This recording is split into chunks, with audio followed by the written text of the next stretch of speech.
Welcome to Donmar TV News Channel. Tumagal ng 2 oras at 45 minuto ang ika-6 at huling State of the Nation Address o SONA ni Pangulong Rodrigo Duterte noong Lunes. Ito na ang pinakamahabang ulat sa bayan ng isang presidente pagkatapos ng EDSA People Power Revolution noong 1986. Sinimula ng presidente ang talumpati sa pag-amin na tunay na mapanghamon at makapagkumbaba ang magsilbi sa mga Pilipino.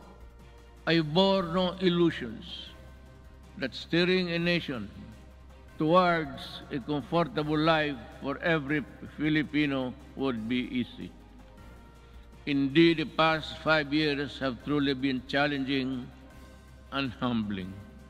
Ngunit sa gitna ng napakalaking mga hamon, nagawaan niya ng pamahalaan ang mga kinakailangan sa nakalipas na 5 taon. Inamin nito na hindi pala madali ang paglaban sa iligal na droga, kriminalidad, katiwalian at mga rebeldeng komunista.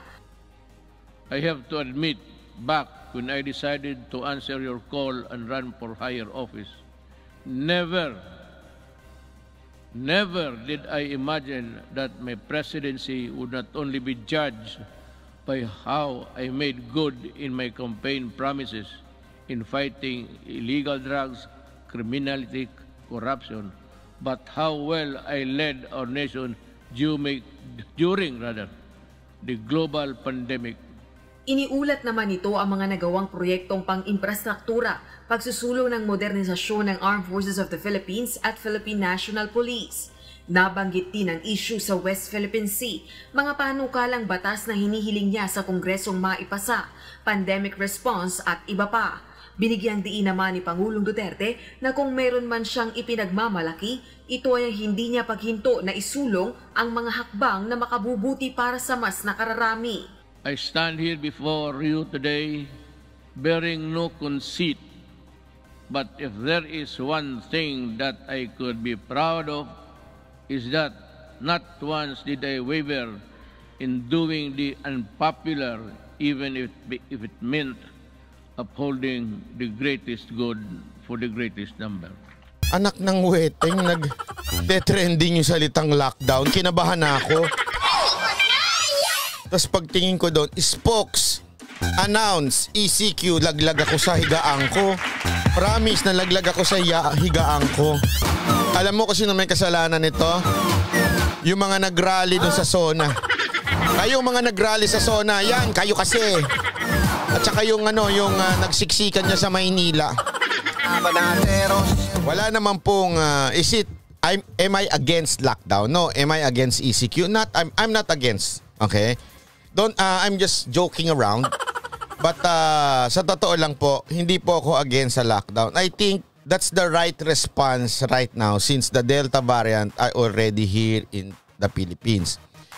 Even if hanggang ngayon nakita ko sa Twitter, DOH in denial pa rin. In denial pa rin na kesyo wala pang local transmission. Ano kayang tawag nila dito? International transmission? Hindi, wala eh. Wala pa rin daw local transmission. Nag-iingat lang daw. Anyway, tama naman na mag-lockdown ka agad. Okay? Tama po na mag-lockdown ka agad dahil para hindi na kumalat. At the same time, ang purpose kasi niyan para habang lockdown maraming mabakunahan. Okay? So wala naman pong problema dyan. Ang problema ko lang ay ito. Sana hindi na tayo umabot sa ganito kung maaga tayong nagsara ng border. Yan yung paulit-ulit ko sinasabi. And I'm not against the OFW. Ulitin ko, I'm not against the OFW.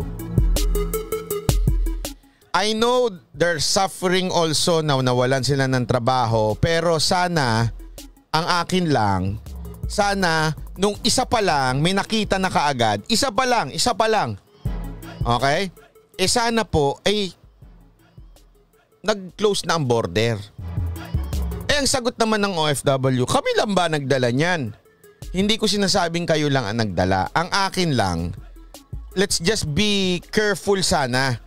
So nung una pa lang, nagaling sa ibang bansa yung Delta, dapat dun pa lang close na lahat ng border, agad-agad. Para tuloy-tuloy yung trabaho dito. Ma-contain yung isang tao na yun. 'Di ba? Yun lang ang akin eh. Tapos at the same time, ngayon, alam nyo ho ba ngayon, naghahanap ang gobyerno para ayudahan ang buong Pilipinas na naman. Yun ang hindi ko magets eh. Pagpasensya nyo na, magalit na ho yung tatamaan sa gobyerno. Tingnan nyo ito ha. Ngayon naghahanap tayo. Naghahanap si Pangulong Duterte saan kukunin yung ayuda sa mga Pilipino. Eh kung sana ang ginawa natin, nilockdown natin yung mga OFW yung walang trabaho, sila ang binigyan ng ayuda. Eh di sana hindi na kumalat dito tas dire-diretso ekonomiya ng Pilipinas. Yun yung sinasabi kong paulit-ulit eh. Ha? Eh ang bagal kasing mag-response nitong DOH na ito eh sa pangunguna ni Duque bilang siyang pinaka-head ng IATF. Siya po kasing head ng IATF. Sa kanya nanggagaling, sa kanya nakikinig ang ating Pangulo. So dapat nung isa pa lang, dapat suggestion na close na lahat ng border. Ganun dapat eh. Tapos yung mga OFW na walang trabaho, binigyan na ng ayuda. O eh ngayon, ano mangyayari? Lahat tayo ngayon aayudahan na naman.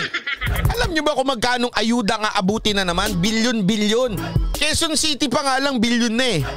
Nakita ko, pinost niya yun eh, ni Mayor eh. Sa dami nila eh. Eh ngayon, buong Pilipinas na naman, aayudahan na naman yung mga naka-ECQ. Oh. Eh di sana nung una pa lang binigyan na kagad. Di ba? Anak na eh! Anak lang! Makabayan Black na naman. Grabe to Makabayan Black. Lahat na lang kontrabandido. Ang lupit ninyo Makabayan Black. Parang gusto ko nang tumakbo para mapalitan to mga to ah. Ang lupit ninyo, pati yan pipigilan ninyo. Sasabihin na naman ninyong para kay Duterte yan. Anib ang ating mga tinaguriang manggagawang pangkalusugang tinawag nating frontline heroes kapag naisabatas ito. Imbis na bagong otoridad, higit na kinakailangan ang pagwawakas ng patakaran ng komersialisasyon at privatisasyon ng serbisyong pangkalusugan sa bansa. Bakit mo tinutulan? Walang kwenta yung sinasabi mo eh. Tunay na nagkakait sa ating maraming kababayan ng pagsasakatuparan ng kanilang karapatan sa kalusugan. Para sa Private Hospitals Association of the Philippines, isa ito sa pinakamagandang priority bills na naipasa ng Kamara at umasa sila na may sasabatas ang panukala. Mr. President, thank you. Alam nyo, isipin mo ha, may nabasa nga ako dito eh. Ibig sabihin, wala pa pala tayong ganyan? Oo, ganyan tayo kabaryotik. Walang ganyan. Kaya ngayon nga eh, isipin nyo to ha. Ang sabi ng mga expert, kaya nga sinasabi nila, let's treat every COVID patient na Delta variant. Bakit? Bakit daw? Kasi nga, sa totoo lang, hindi naman natetest yung may mga COVID ngayon kung Delta variant, kung anong variant doon. Bakit? Wala tayong kakayanan. Ganong kalupit, wala tayong kakayanan itest. Paano natin malalaman kung punong-puno na pala tayo ng Delta variant dito? Imagine niyo yun ha.